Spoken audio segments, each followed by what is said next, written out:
हम इंसानों को चाहे कितने भी धोखे क्यों ना मिले, हम इंसानों को चाहे कितने दुख, चाहे कितनी तकलीफें क्यों ना उठानी पड़े, लेकिन हम कभी आगे बढ़ना नहीं छोड़ते। हम हर रोज नए लोगों से मिलते हैं, नए रिश्ते बनाते हैं। हमें यह बात पता होते हुए भी कि हमारे पिछले रिश्ते का क्या हुआ था, किस तरह से हमें उनसे धोखे मिले थे, लेकिन इसके बावजूद भी हम कभी मिलना जुलना या नए रिश्ते बनाना नहीं छोड़ते। तो सवाल यहाँ यह उठता है कि क्या हम गलत है? क्या हमारे मन को समझ नहीं आता कि अकेले रहना क्या होता है, धोखा खाना क्या होता है? तो फिर हम अकेले रहना कैसे सीखे? यदि हम आज के जमाने की बात करें तो विज्ञान काफी आगे निकल चुका है। विज्ञान की मदद से हमारे पास वो सारी सुख सुविधाएं हैं जिससे हमारा काम चुटकियों में हो जाता है। लेकिन दूसरी तरफ अगर हम सच्चाई को देखने का प्रयास करें, विज्ञान के मदद से हमारे पास मनोरंजन के भी काफी साधन हैं, जिसके वजह से हम खुद के साथ समय बिताना भूल चुके हैं। जब भी हमें खाली वक्त मिलता है तो हम अपने मोबाइल का इस्तेमाल करते हैं। उससे या तो हम किसी से बातें करने में लगे रहते हैं या कुछ ऐसी चीजें देखने में लगे रहते हैं जिससे हमें कोई ज्ञान प्राप्त नहीं होने वाला। इसके कारण हमारा समय भी बहुत खराब होता चला जाता है, लेकिन इसका हमें थोड़ा सा भी आभास नहीं है। और इसके साथ ही हम यह तक भूल चुके हैं कि अकेले रहना क्या होता है, खुद के साथ समय बिताना क्या होता है, अपनों के साथ समय बिताना किसे कहते हैं। अब यहाँ सवाल यह उठता है कि अपने साथ अपने अकेलेपन का आनंद हम कैसे उठाएं? अगर हम अकेले रहते हैं तो उसके क्या क्या फायदे होंगे? इन सभी सवालों के जवाब आज के इस कहानी में हम जानने वाले हैं। तो इस कहानी को अंत तक जरूर देखिएगा, तभी आप समझ पाएंगे कि अकेले रहना क्या होता है, अकेले रहने के क्या क्या परिणाम होते हैं, हरी से हमें क्या फायदा होता है। लेकिन इससे पहले कि आप वीडियो में खो जाएं, चैनल को सब्सक्राइब और वीडियो को लाइक करना ना भूलें। बहुत समय पहले की बात है। किसी नगर में एक बहुत धनी सेठ रहा करता था। उसके पास बहुत सारे धन दौलत थे और साथ ही वह बहुत संवेदनशील भी था। उसके पास इतना धन था कि अगर उसकी 7 पीढ़ियां अगर उस धन को खत्म करने का प्रयास करें तो भी वह धन खत्म नहीं होता। उस व्यक्ति के पास सारी सुख सुविधाएं भी थी। वह व्यक्ति बहुत ही करुणावान था। वह कभी भी किसी व्यक्ति को छोटा नहीं समझता था और न ही वह कभी किसी की मदद करने से पीछे हटता था। जब भी कोई व्यक्ति उससे मदद मांगता, तोहफा उसे कभी भी ना नहीं कहता। उस सेठ से जो भी मदद हो पाती थी वह जरूर किया करता था और यह बात ही धीरे धीरे पूरे गांव में फैल गई। अब उस सेठ का सभी गांव के लोग फायदा उठाने का प्रयास करने लगे। गांव के लोग सेठ के सामने जानबूझकर दुखी होने का दिखावा किया करते थे। सेठ के सामने नाटक किया करते थे ताकि सेठ उनकी मदद करें और उन्हें कुछ धन भी दे दे।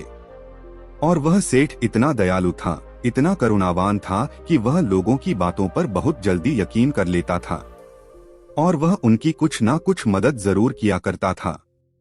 और उस सेठ को हमेशा यही लगता था कि वह उन जरूरतमंदों की मदद कर रहा है जिन्हें उनकी सच में आवश्यकता है, और इस कारण उनका मन शांत रहता और वह मन ही मन बहुत खुश रहा करता था।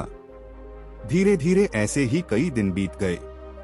उस धनी सेठ का एक मित्र था। जब उसे यह बात पता चली कि उसके मित्र का गांव के लोग फायदा उठा रहे हैं, उससे झूठ बोलकर केवल उसका धन लूट रहे हैं, तो वह अपने मित्र के पास गया और उसने सेठ को सारी बातें विस्तार से बता दी कि कैसे लोग उसका फायदा उठा रहे हैं, कैसे लोग उसका मजाक बना रहे हैं। जब धनी सेठ को अपने मित्र से यह सारी बातें पता चली तो उसे यकीन नहीं हुआ। फिर उसने सोचा कि क्यों ना मैं ही इसकी जांच पड़ताल करूं। और उसने जब जांच पड़ताल की तो उसे भी नहीं पता चला कि लोग उसका फायदा उठा रहे हैं। उसका मजाक बना रहे हैं। और जब यह बात उस धनी सेठ को पता चली तो उसके दिल को बहुत गहरा धक्का लगा। उसे बहुत ठेस पहुंची। लेकिन इतने समय में उस धनी सेठ के कई मित्र बन चुके थे। उनमें से कई मित्र सच्चे थे तो कई झूठे। लेकिन इनमें से कौन से मित्र सही थे और कौन गलत, यह उस धनी सेठ के लिए जान पाना बहुत मुश्किल हो गया था, क्योंकि वो हमेशा ही लोगों से घिरा रहता था। चारों तरफ से उसके सच्चे और झूठे मित्र उसे घेरे रहते थे।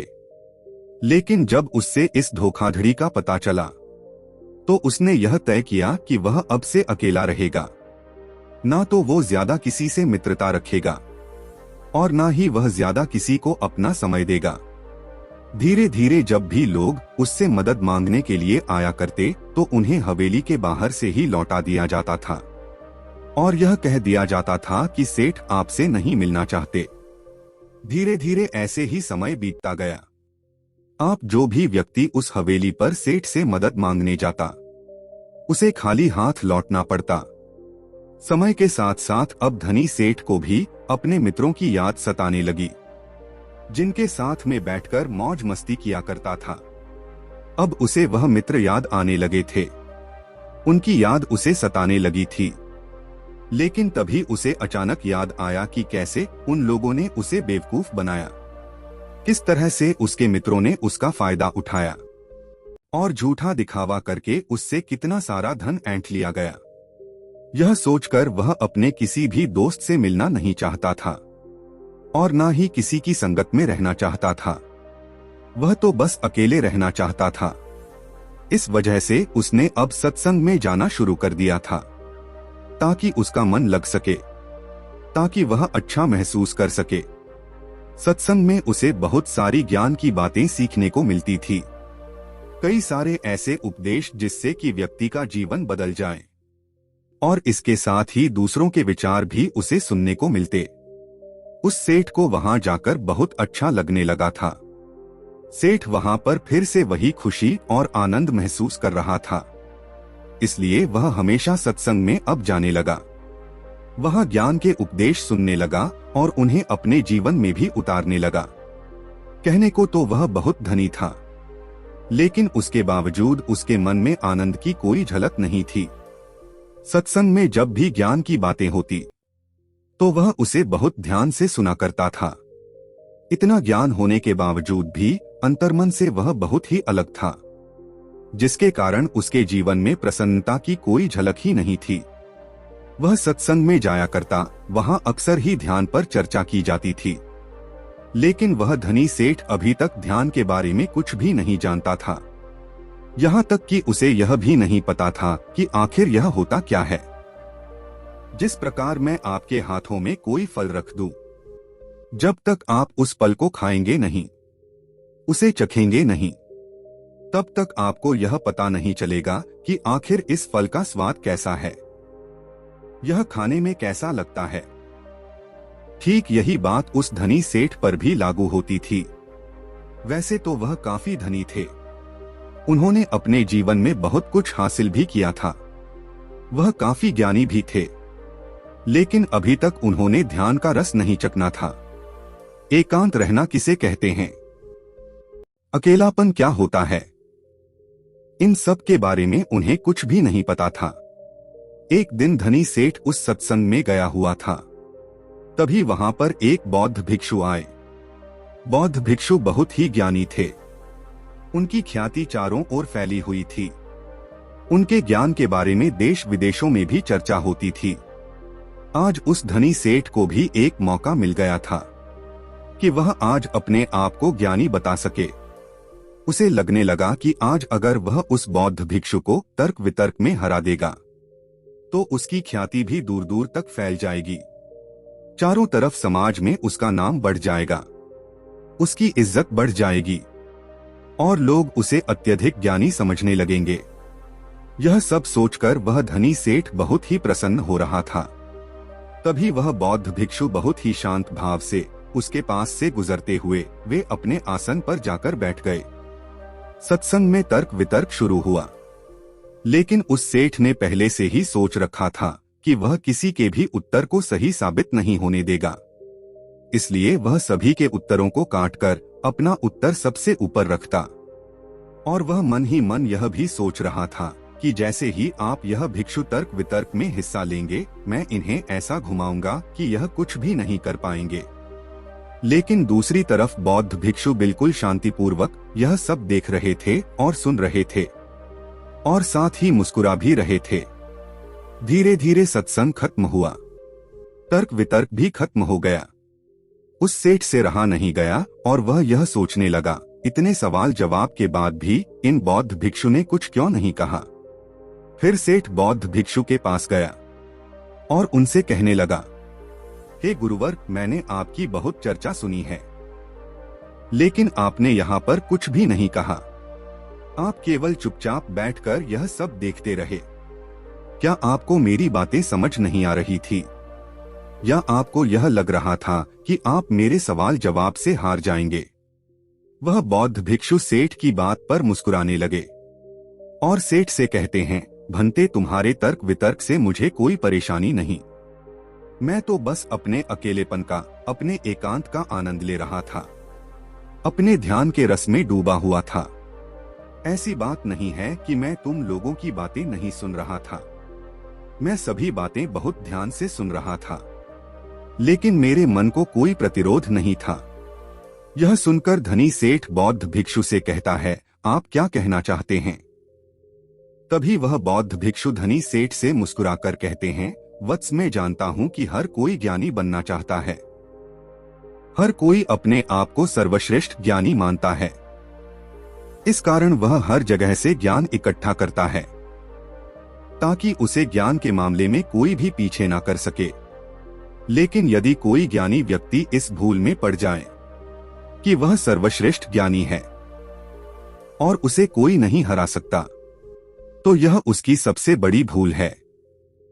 क्योंकि सबसे बड़ा ज्ञान तो यही है कि हमें अपने ज्ञान का प्रदर्शन नहीं करना चाहिए। अपने आप को यह याद दिलाना चाहिए कि मैं अज्ञानी हूँ। ऐसा करने से आपके अंदर का अहंकार, आपके अंदर का घमंड पूरी तरह से टूट जाता है और तब आपका अनुभव सामने आ जाता है। वास्तविकता तो अनुभव में ही होती है।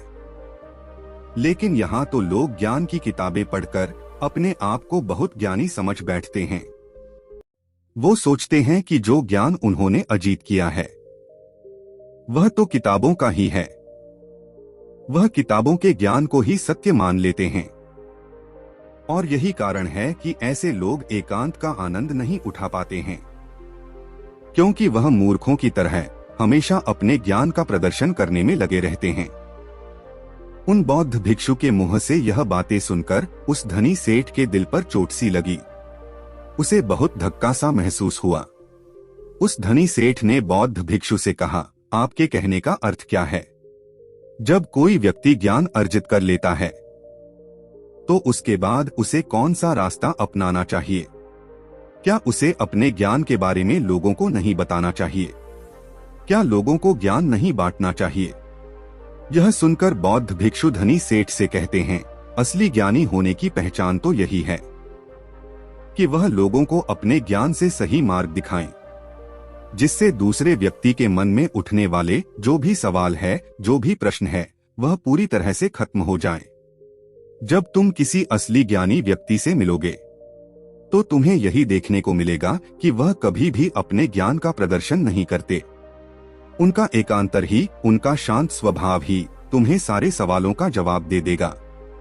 जरा एक बार के लिए यह सोचो कि तुमने इतना ज्ञान अर्जित किया, तुमने इतने ज्ञान की बातें की, लेकिन इस ज्ञान का क्या फायदा जब तुम अपने साथ रहना ही नहीं जानते, अपने एकांत, अपने अकेलेपन का आनंद नहीं उठाना जानते? तो फिर इतना ज्ञान इकट्ठा करके, उन्हें अर्जित करके क्या फायदा हुआ? जरा दिमाग लगाओ और सोचो कि क्या अभी तक तुम अपने आप को जान सके हो?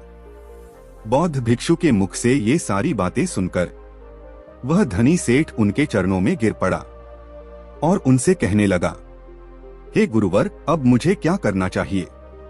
मैं कैसे एकांत का लाभ उठा सकता हूँ? मैं कैसे अकेलेपन का आनंद उठा सकता हूँ? धनी सेठ के इन प्रश्नों का जवाब देते हुए बौद्ध भिक्षु उस धनी सेठ से कहते हैं, वत्स, मैं तुम्हें एकांत के स्वाद को चखने के लिए ऐसे 4 सूत्र बताता हूँ। अगर तुमने इन सारे सूत्रों को अपने जीवन में उतार लिया तो तुम अवश्य ही एकांत का रस चख सकोगे। तुम अपने अकेलेपन का, अपने एकांत का अनुभव कर सकोगे। और अगर एक बार तुमने अपने एकांत का, अपने अकेलेपन का अनुभव कर लिया तो तुम्हारा मन हमेशा प्रसन्न रहेगा। तुम्हें किसी भी चीज की, किसी भी मनोरंजन की आवश्यकता नहीं पड़ेगी। तुम्हें किसी ऐसे व्यक्ति की भी आवश्यकता नहीं पड़ेगी जिसके साथ तुम अपना समय बिताओ। यह आनंद का रस परमानंद बन जाएगा और हमेशा तुम्हारे साथ ही रहेगा, तुम्हारे अंदर रहेगा। बौद्ध भिक्षु धनी सेठ को पहला सूत्र बताते हुए कहते हैं कि अपने अंदर अपने आप को जानने की उत्सुकता बढ़ाओ। तुम्हें यह जानना होगा कि तुम्हें खुद को जानना क्यों जरूरी है। हमने हमेशा ही एक बात जरूर सुना होगा कि खुद को जानना बहुत जरूरी है। लेकिन अब बात यह आती है कि खुद को जानने के लिए हमें क्या करना चाहिए। तो यह सवाल ही आपका जवाब है। जब आप अपने मन में यह बैठा लेते हैं कि हमें खुद को जानना है, खुद को पहचानना है, यही सवाल आपको आपके जवाब तक ले जाता है। आप अपने आप के बारे में जानने के लिए प्रेरित होते हैं। लेकिन यदि वहीं पर आप यह सोचते हैं कि खुद को जानना क्यों जरूरी है, तो कभी आप अपने आप को जानने का प्रयास ही नहीं करेंगे। अब यह जानते हैं कि खुद को जानना है क्या जरूरी है। हमें अपने आप को जानना इसलिए जरूरी है क्योंकि हम अपने आप को जानते ही नहीं। जैसे यदि कोई व्यक्ति आपको भला बुरा कह रहा है और तब आपको क्रोध आ जाता है और क्रोध के आवेश में आकर आप उस व्यक्ति को कुछ अपशब्द कह देते हैं, लेकिन बाद में आपको अपने इस कहे शब्दों पर पछतावा होता है, आपको दुख होता है। आप यह सोचने लगते हैं कि मुझे ऐसा नहीं कहना चाहिए था, मुझे उससे अलग तरह का व्यवहार करना चाहिए। अब यहाँ पर समझने वाली बात यही है कि आप करना कुछ चाहते थे और आपसे कुछ और हो गया। जैसे कि आप किसी को अपशब्द नहीं कहना चाहते थे, लेकिन अपशब्द के साथ साथ आपने हाथापाई भी कर ली। हालांकि आप यह करना नहीं चाहते थे, लेकिन आपसे यह हो तो जरूर गया है। अब यह करवाने वाला कौन है? ऐसे कई सवाल आपके मन में उठने लगते हैं, तो आपके अंदर इनको जानने की उत्सुकता उठने लगती है कि आपको खुद को जानना क्यों जरूरी है। यदि आप खुद को जानते हैं तो आप कभी भी ऐसा व्यवहार नहीं करेंगे, बल्कि आप उस व्यक्ति के अपशब्दों पर खुद को देखेंगे, समझेंगे, परखेंगे। फिर उसके बाद ही कोई प्रतिक्रिया आप उस व्यक्ति को देंगे, जिसके बाद आपको किसी भी प्रकार का कोई पछतावा नहीं होगा और आपका मन भी पूरी तरह से शांत रहेगा। फिर बौद्ध भिक्षु धनी सेठ को अगला सूत्र बताते हुए कहते हैं, आजकल के जीवन में हमारा मन अनेकों प्रकार की सुख सुविधाओं से, अनेकों प्रकार के मनोरंजन से घिरा रहता है। क्या यह सही है? दोस्तों, आपने देखा होगा कि जब आप अपने मोबाइल का इस्तेमाल कर रहे होते हैं, थोड़े समय के लिए तो ठीक है, लेकिन जब आप इसे लंबे समय तक इस्तेमाल करते हैं, इनसे अपना मनोरंजन करते हैं, तो आप अपने ही फोन से ऊब जाते हैं और फिर हमारा मन किसी और चीज में भी नहीं लगता। जिस मनोरंजन से हमारा मन खुश होना चाहिए था, हम उसी से ऊब जाते हैं, परेशान हो जाते हैं। इस विज्ञान ने हमें बहुत कुछ दिया है, लेकिन वहीं पर हमें कुछ ऐसे साधन भी दे दिए हैं जिससे हम कभी भी एकांत नहीं रहना चाहते। हम हमेशा मनोरंजन में डूबे रहना चाहते हैं, जिसके कारण हमारा एकांत छिन गया है। इसका सबसे बड़ा उदाहरण आपके हाथों में है, यानी कि आपका यह फोन। यदि आप कहीं जा रहे हो और आपका मोबाइल घर पर ही छूट गया हो, तो आप तुरंत दौड़े दौड़े उसे लेने के लिए घर वापस लौट आते हैं, क्योंकि आप इसके बिना रह नहीं सकते। क्योंकि इसके बिना आप खुद को अधूरा मानते हैं। अगर आप इस चीज को और अच्छे से समझना चाहते हैं तो मैं आपको एक प्रयोग बताता हूं। एक दिन आप अपना फोन बंद करके किसी ऐसे तिजोरी में रख दें जहां पर आप इसे चाहकर भी छू ना पाए। ऐसे आपको अपना पूरा एक दिन बिताना है। यकीन मानिए, आपको यह एक दिन बिताना बहुत ही महंगा पड़ेगा, क्योंकि जिस मोबाइल के जरिए आप अपना पूरा समय, अपना पूरा दिन काट लेते हैं, जब वही आपके हाथों में नहीं होगा तो आपको अपना एक एक मिनट काटना बहुत मुश्किल लगेगा। लेकिन वास्तविकता तो यही है। हमने अपने एकांत की डोर को इन्हीं आविष्कारों के हाथों में दे दी है, जिस कारण हम कभी भी एकांत नहीं रह पाते, अपने लिए एकांत का वह रस नहीं चख पाते।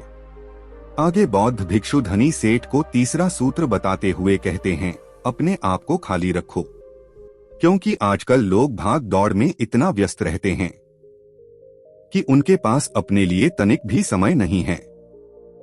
जो थोड़ा बहुत समय अपने लिए मिलता है वह भी हम मनोरंजन में लगा देते हैं, जिसके कारण हमें अपने आप को जानना बहुत मुश्किल सा लगता है। जब भी कोई थोड़ी सी भी विपत्ति हमारे ऊपर आती है तो हम चिंतित हो जाते हैं, परेशान हो जाते हैं, क्योंकि हमें अपने बारे में कुछ पता ही नहीं।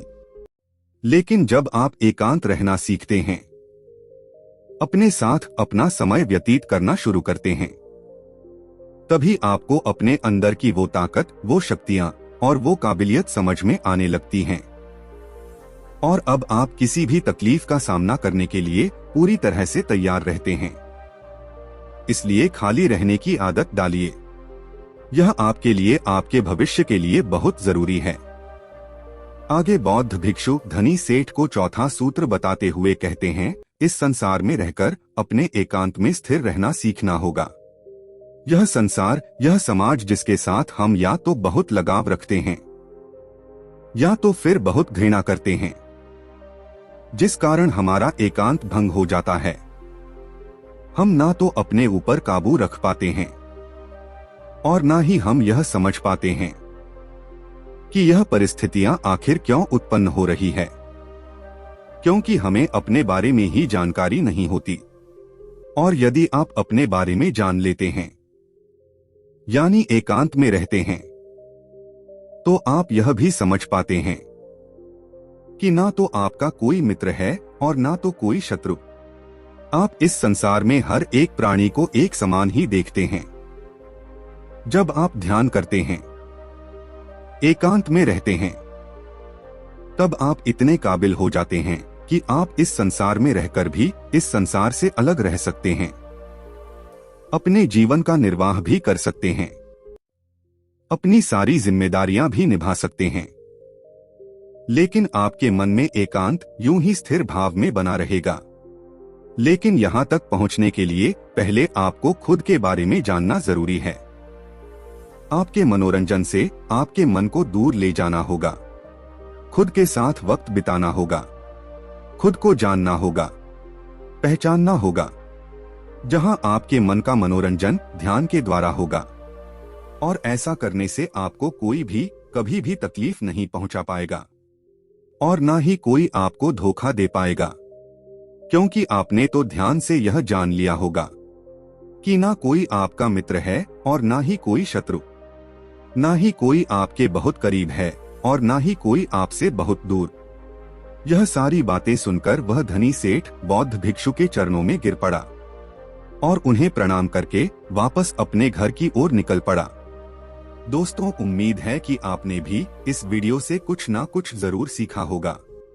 तो इस वीडियो को लाइक और अपने दोस्तों के साथ शेयर करना ना भूले और हमें ऐसे ही सपोर्ट करने के लिए चैनल को सब्सक्राइब और घंटी बटन को भी जरूर दबा दे। मिलते हैं अगली वीडियो में। धन्यवाद।